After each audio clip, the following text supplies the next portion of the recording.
Let's look at 10 ways to make your cake photos better.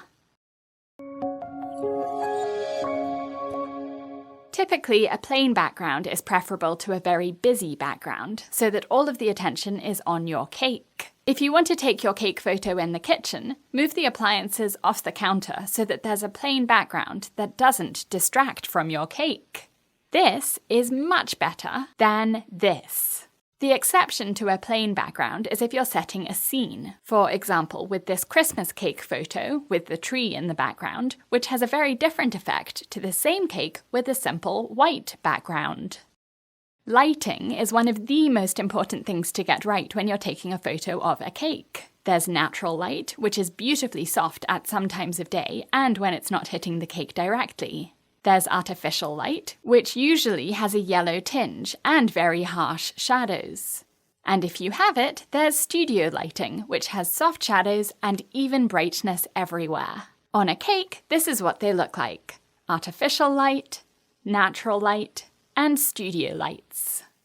I think the best trick for great photos is to make the background blurry or out of focus to really draw attention to your cake. I'll show you this on a phone in a second. On a camera, change this by adjusting the f-stop or f-number. For the best results, move your cake as far away from the background as possible. I like to use f2, which makes the background really blurry or out of focus. Let's crop this a bit. Now scroll up to an 11 and look how sharp or in focus the background is. Those lines are really obnoxious here, but when they're blurry in the background, they look more interesting than distracting.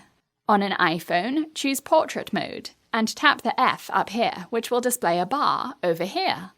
Scroll anywhere up to 16 or anywhere down to 1.4 and look at the difference. 1.4, 16. I know which one I prefer.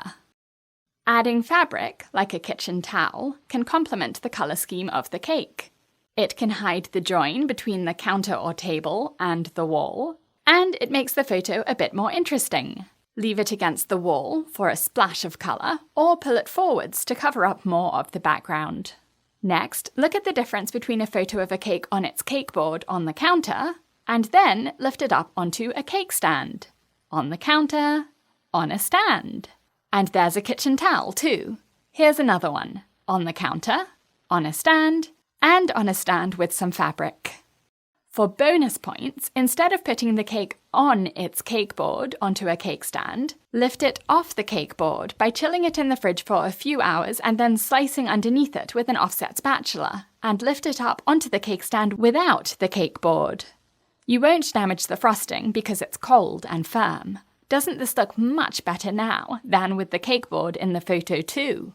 Every cake has a front and a back. Sometimes it's obvious, like on this cake which has a message and trees on the front side only. But often you choose the front and back when you decorate a cake and take photos of it. The back is your least favourite side with any imperfections, and the front is your favourite side. Make sure the front is facing the camera when you're taking your photos. Photo props sound fancier than they are. Whatever you use to decorate the cake can be a prop, like piping bags. If they're in the background and just enough in focus to know what they are, they can make the photo more interesting without distracting from the cake.